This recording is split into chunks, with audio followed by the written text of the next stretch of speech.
décrire ce chapitre de malade, le meilleur chapitre de 2020. C'est clairement ça. La hype est à son paroxysme, la tristesse est là, tout est présent. Et Isayama sait très bien comment jouer avec le cœur de ses lecteurs. Non, la mort d'Ansi et de Ramsey ne suffisait plus. Même si d'autres personnages principaux risquent de mourir prochainement, le mangaka fou a mis la barre tellement haute. Même dans le live réaction, je n'arrivais pas à exprimer correctement ce que je ressentais. C'était impossible. Je n'ai même pas pu dormir. Les belles planches, les gens qui tombent, les colossaux qui écrasent tout le monde, les humains qui essaient à tout prix de faire durer la vie d'un bébé au maximum. Isayama, pourquoi tu nous fais ça? Je suis limite devenu un sadique et je l'ai déjà dit, j'aime trop avoir mal. Uniquement dans SNK. Si Hajime choisit de dessiner une fin heureuse, je serais tellement énervé. Fais-moi mal jusqu'au bout, bordel. Ohio tout le monde, j'espère même pas que vous allez bien. J'espère que vous déprimez, que vous chialez. Oui, le montage du début était fait exprès pour vous violer les sentiments. J'en peux plus de ce manga. J'en ai assez. Mais j'en veux encore plus. Oui, ça n'a aucun sens ce que je dis, mais ce chapitre m'a juste tué intérieurement. Je ne sais plus quoi penser. Tuez Eren, bordel, arrêtez ça. Cessez ce massacre mondial. Vous, Pro-Jäger, vous pensez toujours la même chose. Surtout que certains marques ont finalement avoué qu'ils étaient en tort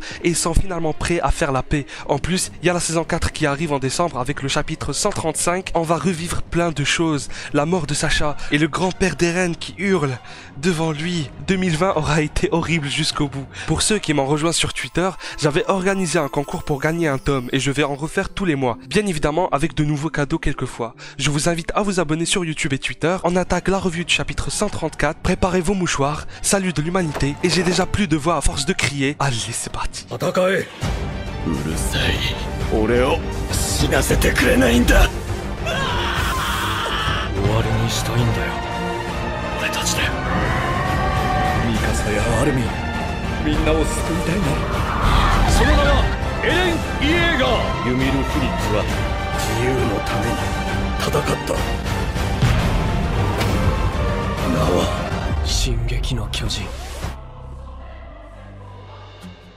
Après plus d'un an, voici enfin la reine de retour, rappelant qu'elle était déjà au courant de l'objectif d'Eren, du plan d'Eren, ce regard qui en disait trop dans le chapitre 107, déprimé jusqu'aux os, celle-ci en train de donner naissance au bébé tant attendu. Qui est le père encore une fois? Même si cela n'a pas trop d'importance, la curiosité reste présente. Est-ce vraiment le fermier qu'on peut apercevoir au fond en train de s'inquiéter pour elle? Comme dans le même chapitre 107, on peut interpréter ça dans le sens où ce serait juste son gardien qui veille sur elle, pour en quelque sorte se racheter. Mais si c'est vraiment lui le papa, ce sera horrible pour Historia. Le bon côté des choses est que ça l'a tout de même protégée du pouvoir des titans. Si elle avait eu le bestial, non seulement elle serait un titan ailé, chut, ne me contredis pas, mais elle redonnerait également naissance au cycle des races, puisqu'elle possède du sang royal, et personne ne veut ça. Ce sera tout simplement une catastrophe, des sacrifices pour préserver ce sang important, afin de profiter correctement des pouvoirs du titan. La voir souffrir et grincer des dents tout en pleurant m'a mis trop mal, elle a tellement pris cher dans sa vie, espérant qu'elle ne meure pas en accouchant. Le grand terrassement continue jusqu'au bout, il est même arrivé à Londres, on peut apercevoir la tour Elisabeth, la cloche Big Ben.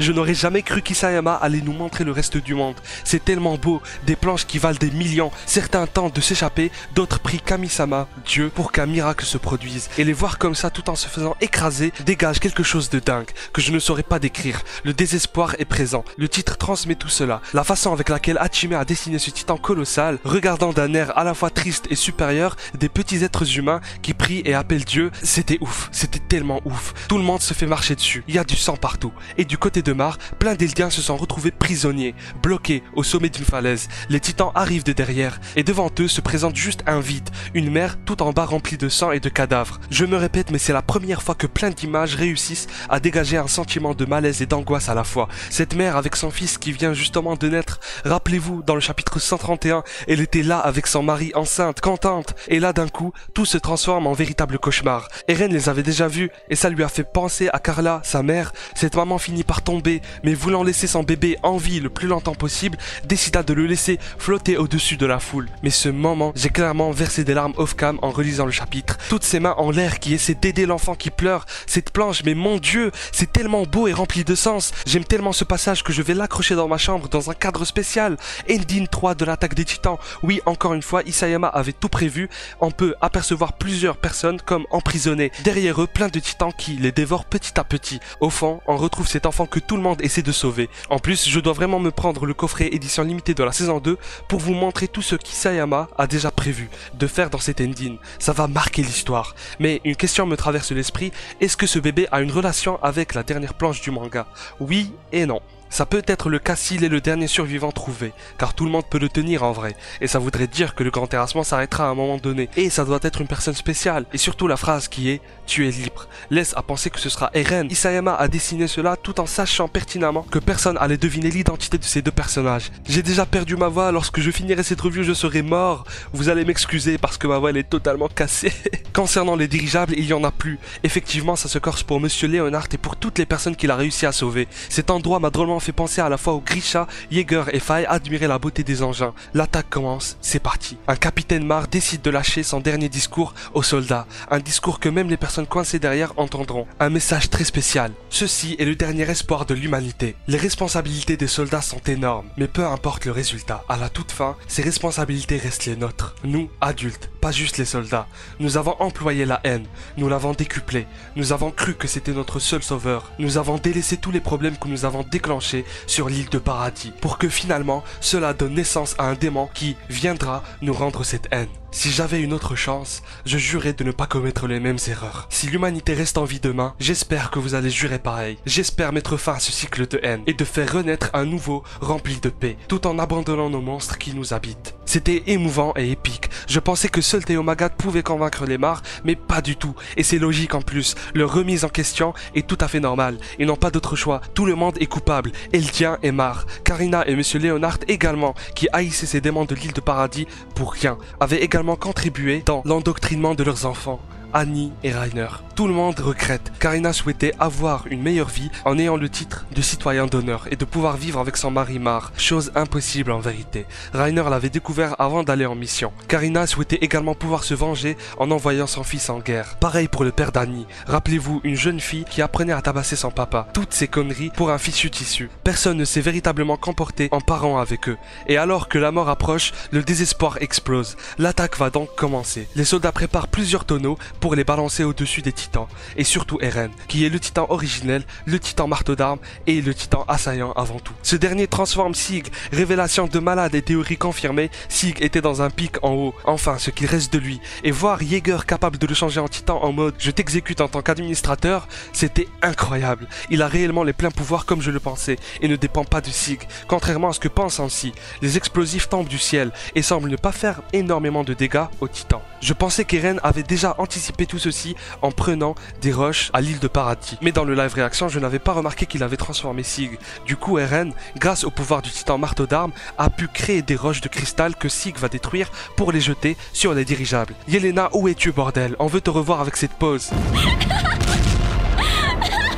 Mais je suis choqué. Eren a montré qui dominait qui. Les dirigeables tombent, plus aucun espoir pour les habitants. Et voir Sig en esclave est tellement ironique. Possédant du sang royal et ressemblant au tout premier roi qui donnait des ordres à Ymir, il finit tout simplement comme une marionnette. Encore une fois, Monsieur Leonhardt et Karina m'ont rendu triste. Le fait que Reiner et Annie soient à l'île de paradis leur suffit amplement. Ils sont prêts à mourir. Ils sourient et c'est tellement beau et dingue. Et c'est tellement triste de voir également Leonhardt qui n'a toujours pas perdu espoir. Pour lui, sa fille est toujours en vie, qu'il ne l'a même pas vue. Pour elle, son père est déjà mort. J'espère qu'ils vont se retrouver dans le prochain chapitre, car on ne voit ni Falco ni Gabi. Il est où le titan volant, bordel? Quoique, il est sûrement déjà en route. Alors que tout le monde sombre dans l'abandon, une jeune fille regarde le ciel. Et là, on a droit à une scène comme dans les Marvel, et précisément Spider-Man 3. Oui, ça m'a fait penser à cette scène, j'en peux plus.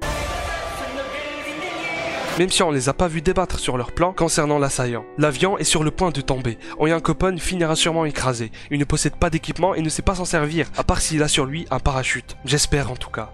Le titan bestial, ou plutôt Eren, tente de les tuer. C'est clairement ça. Chacun se bat désormais pour soi, pour sa propre liberté. Et Levi compte très clairement tenir sa promesse faite à Erwin. Leur plan à tous reste d'éliminer Sig afin d'arrêter le grand terrassement. Quant à l'avion, il va se crash sur Eren pour lui faire quelques dégâts. Et nous avons enfin la scène de l'audio final. Ça fait plaisir de pouvoir l'écouter tout en regardant ses planches. Que des frissons. Et bam, Reiner se transforme et en plus devant sa mère, quel héros bordel, il maîtrise directement le Kemono no Kyojin. Trop de puissance. Une planche qui m'a fait rappeler à Levi dans la saison 3 au tout premier round. Tout le monde est émerveillé et choqué à la fois, puisque ce sont les forces de l'île de paradis qui leur viennent en aide pour arrêter ce cauchemar. Armin voulant toujours et pour la dernière fois discuter, compte faire sortir Eren de son titan et lui poser pour l'ultime fois la question suivante.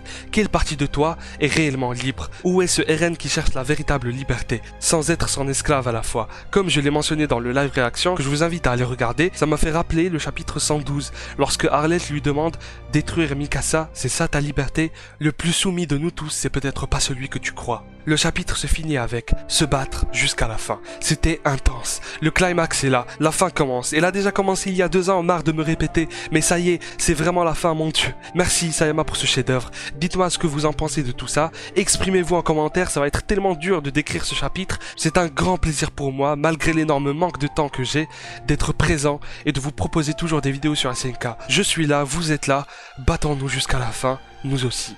Faites-moi part de vos avis et théories en commentaire. Je vous invite à vous abonner, on atteindra bientôt les 50 000 et on se retrouve très bientôt pour une nouvelle vidéo. Je vous lâche un énorme acquis de droite dans la gueule et à la prochaine.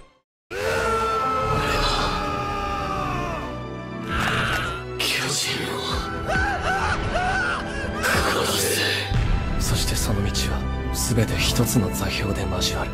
つまりそれが始祖の巨人だ。